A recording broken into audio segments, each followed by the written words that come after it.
न कर रहे हैं। अब इसने सोचा कि भेंट तो कुछ ले लेना, राजा महाराजाओं से मिलने के लिए भेंट का ऐसा विधान है तो भेंट ले जाना। अब वीर के घर में कुछ था तो नहीं, पर 2-4 रख के चमड़े टंगे हुए थे तो उसका बाप शिकार खेलता था।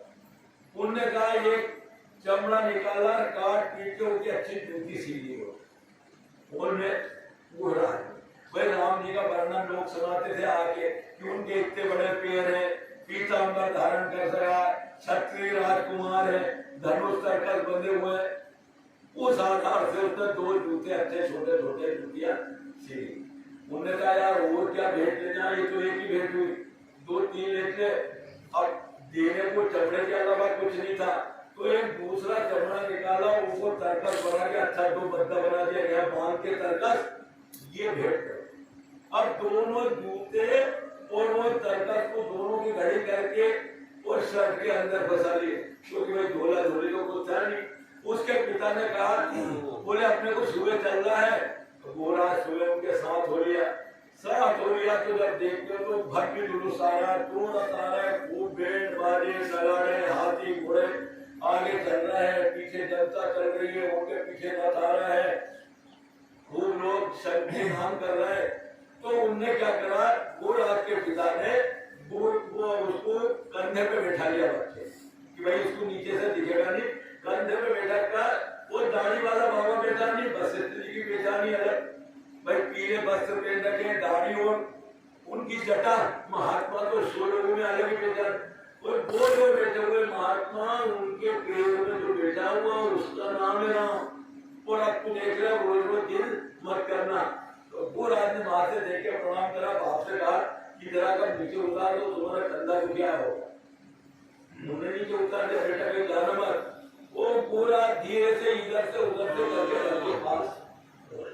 रथ के पास जैसे पहुंचा तो वहां के सिपाही ने हाथ पकड़ के दूर कर दिया। बोले ये राम के रथ के पास क्या करे। अब राम जी ने देख लिया कि ये बड़ा, क्योंकि वो तो खुद ही भगवान तो अंतर्यामी है, भगवान समझ गए कि इसकी विशेष इच्छा। उन्हें सिपाही का नहीं, इसको इधर मेरे पास लाओ। भगवान ने लंबा हाथ करा, गोराज को अपने उसमें बैठा लिया, राम के बगल में बैठ गया।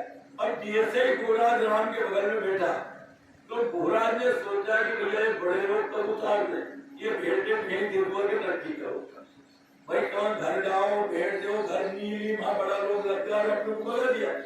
तो उन्हें झट जेब में हाथ डालो, सर में जूती निकाल के भगवान को, भगवान ये तुम्हारे लिए हाथ से भगवान ने जो रत्न जड़ी जूते थे उनको निकाल के तत्काल बाहर कर दिए। और जो उसने रहा जो भगवान भक्त के बहुत भक्त है, कभी श्रद्धा से उनको सुमन कहते हैं पुष्प, कभी आत्मा से हृदय से पुष्प भी चढ़ा दिया तो बेफिक्री क्योंकि सब चीज को बनाने वाला तो वही है। अपन दूध दही घी शक्कर से भगवान का पूजन करे, यजन करे, ये तो एक लोकाचार है। दूध को बनाने वाला और दही को बनाने वाला है तो वही, उसको तो सभी चीज बनाई है, उसको कोई कमी नहीं है। जब भगवान ने उसकी ड्यूटी पहनी तो गोराज बड़ा खुश हो गया। भगवान राम ने कहा, बोले गोराज, बोले हाँ अरे बहुत सुंदर ड्यूटी बना, ये सब अभी तक हमने पहने नहीं। तो गोराज और भी खुश हो गए, भगवान ने बात हमने पहने नहीं। अरे भगवान आप चिंता क्यों करते हो। गोराज ने कहा, बोले क्यों, अरे एक भेंट बोल लाया। भगवान ने कहा बता यार, तो जो तरकस था जो चमड़े के बदले बांधने का, भगवान ये देखो। भगवान ने वो लेके बांध दिया और जो रत्न का जड़ा हुआ था उसको खोल के रख दिया। दोनों चीज जब भगवान राम ने ग्रहण कर ली तो दशरथ जी देख रहे थे कि यार इसका राम का इससे कितना इसमें है और इसका इतने कितना है। जो भेंट लेके आया जो राम तत्काल उसको ग्रहण कर रहा है। उन्होंने कहा कि दशरथ जी कहा क्यों भाई राम, बोले हाँ। बोले क्या मैं ये जान सकता हूँ ये बालक कौन है। भैया तुमसे जो मिल रहा है बहुत देर से तुम बैठे बैठे बात कर रहे हो, ये कौन है मैं जान सकता हूँ। तो भगवान राम ने कहा हाँ पिताजी, ये गंगा के उस पार पे आपका जहाँ राज्य है वहां का एक भील का पुत्र है, वो मेरा बड़ा मित्र है, मेरा बड़ा भक्त है और मित्र है। बोले अच्छा तुम्हारा मित्र है। बोले हाँ। अच्छा तो तुम्हारा मित्र है तो तुम्हारे जैसे ही है। बोले हाँ मेरे जैसे। बोले जब तो ये मेरा पुत्र हुआ, तुम्हारा मित्र हुआ तो मेरा पुत्र हुआ। बोले हाँ, तो इसने तेरे लिए भेंट लाया। बोले बहुत सुंदर भेंट लाया, मेरे को पिताजी बहुत पसंद है। अच्छा इसके बदले में मैं कुछ इसको दे सकता हूँ राम? बोले पिताजी बिल्कुल, आपकी जो इच्छा हो दे सकते हो। उन्होंने कहा कि राम को इसको तिलक कर दे, गंगा पार जहाँ रहता वो राज्य से वो राज दशरथ जी ने उनको राजा गोकुल जब राज्य दे दिया, राम जी अयोध्या आ गए, गुरु चले गए और भगवान राम अयोध्या में रहने लगे। एक रोज विश्वामित्र जी पहुंच गए। विश्वामित्र जी का जब यज्ञ करते थे जब ही असुर लोग उनको दिक्कत देते थे। जब उन्होंने कहा कि असुरों की दिक्कत कैसे दूर होगी, तो उन्हें ध्यान लगा के देखा था कि असुरों की दिक्कत को दूर करने वाले मात्र राम भगवान ने जन्म ले लिया है, वो अयोध्या है, वो दशरथ जी से राम लक्ष्मण को। तो दशरथ जी ने कहा यद्यपि सब पुत्र प्राण की नाही, राम देख भरत युधाई। कुछ रामायण में ये भी लिखा है कि एक बार देवासुर संग्राम से महाराज दशरथ और महारानी केकई दोनों जीत के आए। तो देवासुर संग्राम से जब आ रहे थे तो राक्षसों ने सोचा कि जब युद्ध होता तो अयोध्या से दशरथ जाके युद्ध कराया। तो दशरथ की बीमारी पहले देखा, तो उन्होंने क्या करा, रास्ते में बहुत बड़ी खाई खोद के उसके ऊपर पतले पतले बांस बिछा के लता पता कि इनका रथ इस मार्ग से आएगा और ये खाई में इनका रथ जैसे गिरेगा तो ये तो नीचे गिर जाएंगे, बड़ी बड़ी शिला पहाड़ डाल के अपन इनको यही समा कर देंगे। पर जो जटायु था ये ढाल पे बैठा बैठा देखा। इनने कहा राजा दशरथ की मौत है। जब ये राक्षस लोग सब लुक गए तो जटायु उड़ा, उसके नीचे अपने पंख जौड़े करके खड़ा हो गया और इनके ऊपर से रथ निकल गया। जटायु बाहर निकला। बोले महाराज पीछे देख लो क्या है। बोले कि ये तो भैया खाई थी। बोले आप इसमें गिर जाते, मैंने पंख से आपको बचाया। तो दशरथ जी का ऐसा? बोले हाँ। बोले तेरी इच्छा हो तो वरदान मांग ले। दशरथ जी की आदत थी वरदान देने में, जो मांगोगे तो दे दूंगा, मांग लो। तो जटायु ने कहा कि दे देगा? बोले हाँ दे दूंगा। बोले अच्छा तू एक काम करना, तेरे यहाँ जो पहली संतान हो उसको गोद में रख। दशरथ जी का मेरे यहाँ कोई संतान ही नहीं। अरे बोले भैया मैं यूं नहीं कह रहा हूँ कि कभी हो तो दे देना। तो दशरथ जी की अभी तो है ही नहीं, होगी जब देखे उन्होंने तो अच्छा है। अब जब राम जी पैदा हुए तो दशरथ जी को एक ही डर दिखाई दे, जटायु जी मंग ले जा। तो सबके सामने उन्होंने इसीलिए विश्वामित्र जी से कहा यद्यपि सब पुत्र प्राण की नारी, राम देख भरत नहीं उताई। अरे राम दूसरे की अमानत है, कभी वो आ गया तो क्या दूंगा। फिर वशिष्ठ जी को बुलाया। उन्होंने कहा विश्वामित्र जी ने, बोले तुम्हारे गुरु कौन है? बोले वशिष्ठ जी। बोले उनको बुलाओ। बोले क्यों? बोले ऐसे कैसे गुरु जो ऐसी शिक्षा दी तुमने? अभी तो कहा कि महाराज कभी जो मांगोगे तुम वो दे दूंगा, राम बना करो, राम तो नहीं दूंगा। जब वशिष्ठ जी आए, वशिष्ठ जी ने कहा कि इनकी पत्रिका मैंने आज ही देखी। तो पत्रिका देखने से ऐसा कुछ लगता है कि चारों भाइयों के विवाह का समय आ गया। दूसरी बात है विश्वामित्र जी बच्चों को मांगने आए हैं तो ये चारों अग्निकुंड से पैदा हुए, यज्ञ से चारों भाई हुए। जो यज्ञ से खीर निकली इसी से पैदा हुए और यज्ञ की रक्षा के लिए जा रहे तो इसमें यज्ञ इसकी रक्षा कर देगा, इसको कोई मानने वाला नहीं है। जा रहे राम और लक्ष्मण दोनों को विश्वामित्र जी के साथ भेज दिए। विश्वामित्र जी को लेके गए ताड़िका कुमारी रास्ते में। इसके बाद अहिल्या का उद्धार करा, गंगा स्नान करा और जनकपुरी पहुंच गए। जब जनकपुरी पहुंचे तो वहां क्या था कि एक परशुराम जी का दिया हुआ धनुष रखा। अब वो धनुष का पूजन तो जनक जी रोज करते थे, पर वो धनुष ना तो हिलता था न डुलता। सीता जी एक रोज मां लीपा पोती करने के लिए गए तो सीता जी उठा के पूछा। जनक जी को एक ही बात आ गई थी कि जो ये धनुष को भंग कर देगा उसी के साथ सीता का विवाह हो। मां धनुष यज्ञ रखा गया। अब धनुष यज्ञ रखा गया तो धनुष यज्ञ में अयोध्या में निमंत्रण नहीं दिया गया। धनुष यज्ञ जब रखा गया तो दशरथ जी को निमंत्रण नहीं दिया गया। किंतु विश्वामित्र जी के पास निमंत्रण आया। विश्वामित्र जी से जनक जी के खबर वाले ने कहा, महात्मा जी बोले हाँ, बोले सीता का स्वयंवर है, आपको आशीर्वाद देने के लिए बुलाया। उन्होंने कहा, विश्वामित्र जी ने बोले मेरा यज्ञ हो गया, भगवान ने यहाँ यज्ञ इनका यज्ञ पूरा करा, मारे स्वभाव को अपने स्थान पे भेजा, और जब भगवान यज्ञ के निमंत्रण में चले गए, इनके विश्वामित्र जी के पास निमंत्रण था, और निमंत्रण के बाद जब ये जनकपुरी पहुंचे थे, प्राइवेट थे, वहां सूचना लगी कि जनक जी विश्वामित्र जी आए, तो जनक जी मिल गया। जनक जी मिलने आए तो राम के स्वरूप को देख के जनक जी अपना ज्ञान भूल गए, क्योंकि निराकार के बहुत बड़े विद्वान थे। तो उन्होंने कहा कि विश्वामित्र जी ये बालक हो, ये क्षत्रिय कुमार है कि कोई ऋषि कुमार है?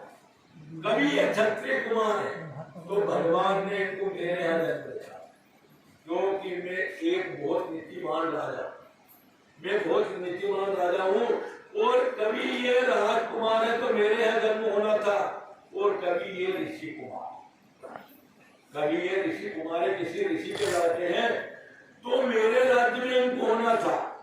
पर भगवान मनी मन में कहते हुए विश्वामित्र से कि भगवान तूने मेरे को इसका इनका पुत्र नहीं बनाया, मेरा पुत्र भी इनको नहीं बनाया, दूसरी बात मेरे राज्य में भी नहीं है यहाँ, और ना मेरे ये शिष्य है। भगवान कभी मेरे यहाँ जन्म नहीं हुआ तो मेरा शिष्य बना देता, पर एक काम करना भगवान, अब इसको दामाद जरूर बना देना, चाहे सारे दुनिया के कोई संबंध भी रखे हो, पर ये संबंध जरूर बना देना। उन्होंने कहा महाराज विश्वामित्र जी ये कौन है? उन्होंने कहा ये महाराज दशरथ के लड़के हैं, इनका नाम राम है, इनका नाम लक्ष्मण है। जनक जी ने बहुत स्वागत करा, भगवान राम और लक्ष्मण ने जाके अयोध्या पूरी घूमी, संध्या वंदन किया।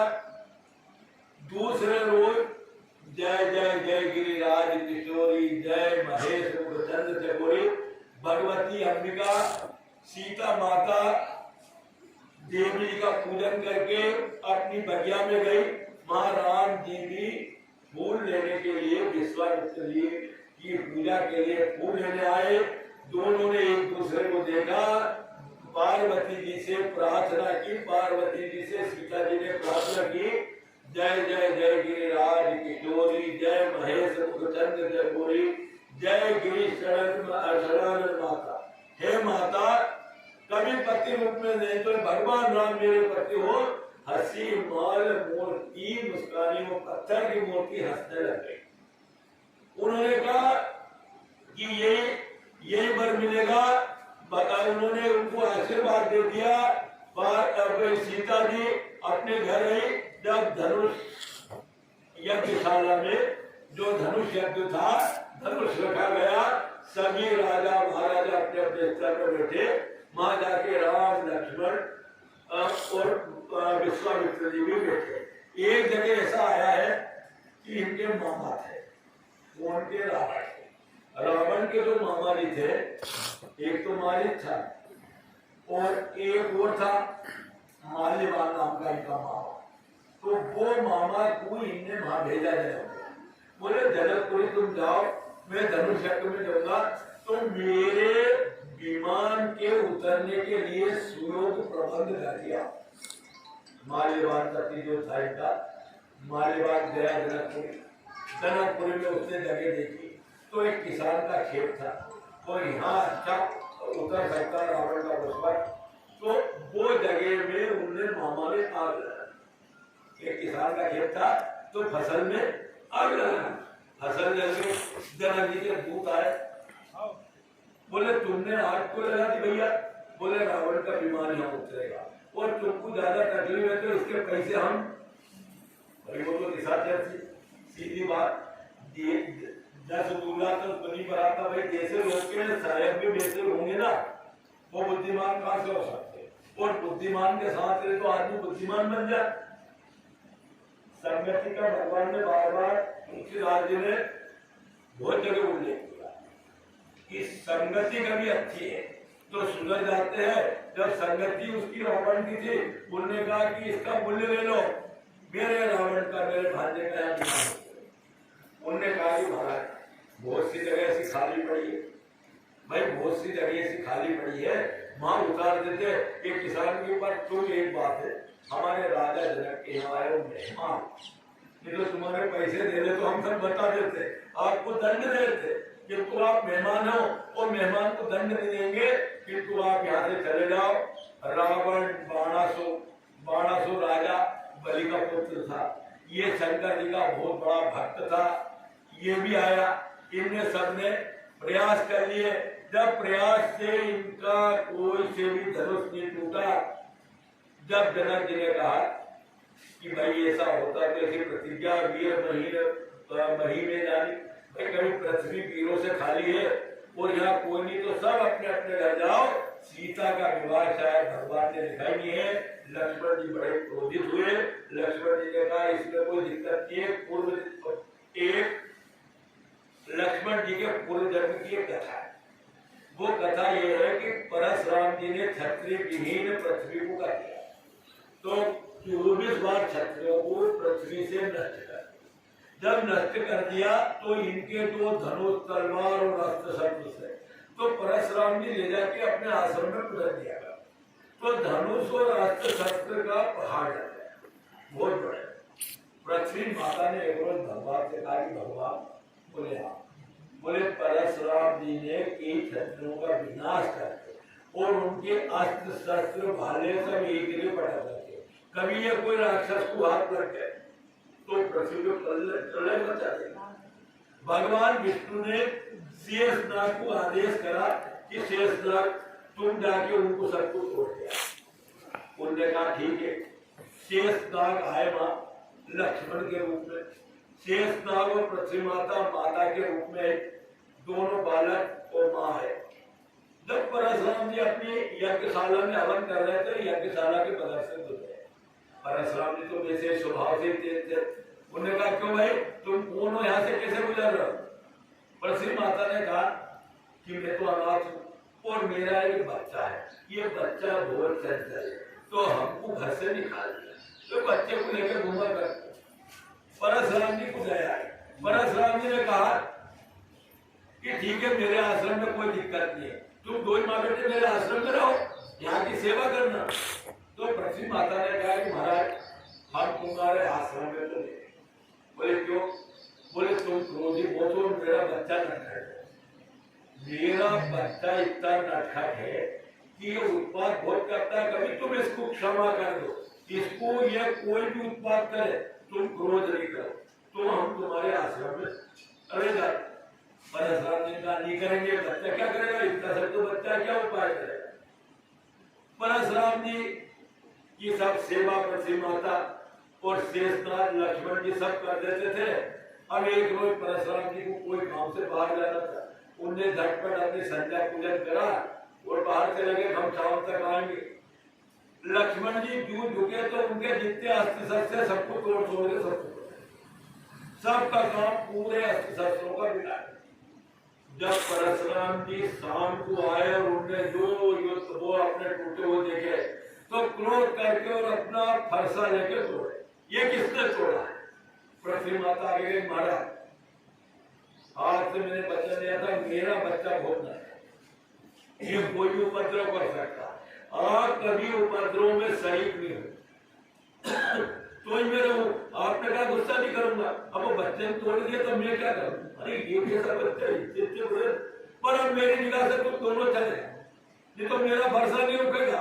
पृथ्वी माता का ये चले भाई, कोई ये काम से आए थे, दो ही आपने कहा, और उसमें से एक धनुष बन गया था परशुराम जी आए, तो लक्ष्मण जी ने वहां किया है, लक्ष्मण जी ने वहां किया है कि महाराज ये बाकी इतने अस्त्र तोड़े, इनमें तो तुम्हारा अपना सामना नहीं हुआ, पर ये धनुष टूटेगा।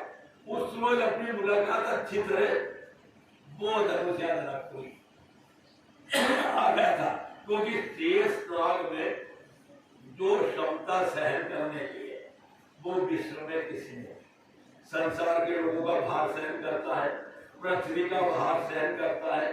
एक कवि ने कहा शेष सहस्र फण विश्व भरे, ताऊ न करत आतंक। भाई शेषनाग की कितनी खून है? 1000 और 1000 खून में एक एक खून में इतना विष है कि कभी वो पुकार दे तो त्रिलोकी को नष्ट कर दे। इतनी एक खून में इतनी दम है। सो न करत आतंक, पर वो आतंक नहीं करता, संसार को अपने ऊपर लेके चुपचाप ही बैठा है। बिटिया थोड़े जहर में चलत उठावत डंक। बिटिया ये जो आज बिच्छू वो कुछ जरा सो जहर रहे, कोई दम नहीं रहे, पर वो जब चले जब उठा के पूछ चले मेरे से डर के रहना नहीं तो जहर है। तो ये मनुष्य के ऊपर है कि जो धनवान है, जो धनवान है, जो विद्वान है, वो कभी ऊपर आते ही नहीं। ये शास्त्रों मनुष्य ने ऐसा होना भी चाहिए, सभी ने होना चाहिए। जो धनवान है, विद्यावान है, गुणवान है, उनको हमेशा नरम ही रहना चाहिए, चाहे कोई कितना भी आतंक बचा। बिछिया थोड़े जहर में, भाई बिच्छू को शेषनाग के जहर का आगे उसका जहर क्या? चलत उठा में डर, गुरु को क्या कहता है कि वैसे मत कर जाना, जबकि लोगों को चल जाए, पर वो क्या कहता है लोगों से, मेरे से मत टकराना, मेरे खिलाफ कोई नहीं होगा। तो मनुष्य के ऊपर ये बात पूरी फिट होती है कि कभी भी छोटी मोटी बात पे जल्दी उतार नहीं करना चाहिए, उसको गहराई से सोचना चाहिए। जब भगवान जनक जी की सभा में बैठे थे और सब राजा पछ लिए, धनुष भी टूटा, भगवान राम से कहा गया, गुरु की आज्ञा लेके भगवान ने मना मन कीन प्रणाम के वशिष्ठ जी को प्रणाम करा, विश्वामित्र को जी को प्रणाम किया और तेज क्षण मध्य भगवान ने धनुष को तोड़ दिया। जैसे धनुष टूटा वैसे सब लोग बड़े खुश हुए। राजाओं ने सोचा कि ये तो बुरा हुआ, अपने से नहीं टूटा। उन्होंने कहा कि हम युद्ध करेंगे और युद्ध में जो विजय होगा वो सीता जी से विवाह करेगा। सब राजाओं में आतंक हुआ। इतनी देर में, थोड़ी देर में परशुराम जी को देख के सब राजा अपनी अपनी जगह बैठ गए। और जब परशुराम जी वो सभा में घुसने लगे तो जो राजा बैठे थे वो अपना बाप उनका नाम लेके उनको प्रणाम कर रहे, फलाने साहब का लड़का हूं मैं, आपको प्रणाम। जितने भी क्षत्रिय राजा थे सबको डर हो गया कि परशुराम जी आ गए। तो अपना बाप को पढ़ रहा था, परशुराम जी के साथ में उसको नहीं पहचानता। अरे उस मेरे पिताजी दादाजी के नाम से आपको आपके भक्त है। बैठ जा, सब राजाओं को बैठा दिया। जनक जी ने सीता जी प्रणाम करने आई, उन्होंने उनको आशीर्वाद दिया और श्री राम को जय माला सीता माता ने पहना दी। अब जब राम जी ने और लक्ष्मण जी ने प्रणाम करा तो उन्होंने कहा, राम जी लक्ष्मण जी ने अपने पिता का नाम नहीं बताते हुए प्रणाम करा। इतनी देर में विश्वामित्र से परशुराम जी ने पूछा कि ये बालक कौन है? उन्होंने कहा ये महाराज दशरथ के 2 बालक हैं, इनका नाम एक का राम है और एक का लक्ष्मण। सब राजाओं ने परशुराम जी को प्रणाम करके सब अपनी अपनी जगह बैठ गए। तो परशुराम जी ने पूछा, राजा जनक ये बता कि ये लोग इकट्ठे क्यों हुए? बोले सीता का स्वयंवर था कि जो धनुष तोड़ेगा उसके साथ विवाह करूंगा। तो भगवान राम ने ये धनुष को तोड़ दिया और सीता ने वरमाला उनको पहना। उन्होंने कहा ये शिव का, मेरे गुरु का धनुष किसने तोड़ा है? वो महान अपराधी है और मैं उसको बिल्कुल नहीं छोड़ूंगा। तो जो राजा महाराजा बैठे थे ना, दूसरे क्षत्रिय राजा जिनसे धनुष नहीं टूटा, वो आपस में बात करे, भैया धनुषों में भी तोड़ देते। अरे भाई यह बदला से कौन माथे पड़े? और उनने भाई टूटा तो नहीं धनुष, पर आखिर में कई बात तो हो। पहले तो सोच रहे थे कि राम से युद्ध करो और जो जीतेगा वो सीता का वरण करेगा। फिर जब वो बात में सभी परशुराम जी आ गए तो अपना बाप उनको नाम बता के प्रणाम करे। और परशुराम ने कहा कि वो बिल्कुल मेरे को शस्त्र बाहु की तरह मेरा शत्रु है, उसको मैं मार दूंगा, जल्दी नाम बताओ। तो राजा महाराजा के अपने वालों से, यार तोड़ने को हमने ऐसे नहीं तोड़े, हमको मालूम तो बाद में लग रहा हो। सब अपनी अपनी जगह बैठ के बड़े खुश हो रहे थे। लक्ष्मण जी का महाराज गुस्सा क्यों? अरे गुस्सा क्यों होते? उनको थोड़ा सा कुंभकर्ण बताया कि पहले इतने धनुष तोड़ दिए, उसमें तो गुस्सा नहीं हुए, तो आखिर धनुष था वो मारेगा था नहीं महाराज, वो तोड़ रहे हैं। उनने कहा नहीं, मैं किसी भी कीमत में इनको नहीं छोड़ूंगा। भगवान राम आगे है। भगवान राम ने कहा कि मुनि, कभी आप मुनि भेष में आते, भाई आप पीतांबर पहने हुए, दाढ़ी बड़ी हुई और राम नाम की माला लिए हुए कभी आते, तो हम रघुवंशियों का नियम है कि आपके धूल, आपके चरणों की धूल हम बच सकते हैं, पर आप जिस भेष में आए तो हम आपको पहचान ही नहीं सके। भाई आप तो फरसा है, धनुष बाण टंगा हुआ है, आप क्षत्रिय भेष में आए, इसलिए हम आपको प्रणाम नहीं कर पाए। दूसरी बात क्या महाराज, कि हम तो आपसे बहुत छोटे हैं, आपका नाम परशुराम है और मेरा नाम तो मातराम है, 2 अक्षर का नाम, वैसे भी आप पढ़े। तीसरी बात ये है कि भगवान हम तो युद्ध में आपसे वैसे ही हारे हुए। तो परशुराम जी ने कहा कैसे हारे हुए? बोले एक बात है, कभी युद्ध में रघुवंशियों का ये नियम रहा भगवान कि काल के सामने भी पीठ दिखा के हम लोग नहीं भागते। काल से भी युद्ध करना हो तो हम पीठ दिखा के नहीं भागते, चाहे युद्ध में हमारी मृत्यु हो जाए, हम आपसे युद्ध में नहीं डरते। पर परमात्मा एक बात है, बोले क्या बात है? कभी आपसे जीत जाते हैं, हम रघुवंशी है, कभी हम जीत जाएंगे तो लोग क्या कहेंगे कि कौन से जीत जाएंगे, वो तपस्वी बामन से जीत जाओगे कईयों का। और कभी भगवान तुमसे हम हार जाते तो भी हम हारे हुए लोग उनके, कभी वो परशुराम भी हारा दिया भाई, वो कहा के राजा। तो आप तो हमसे जीते हुए, और हम तो क्षत्रिय हैं, हमें मात्र 3 गुण, क्षत्रियों में 3 गुण होना चाहिए। क्या होना चाहिए? गौ का रक्षा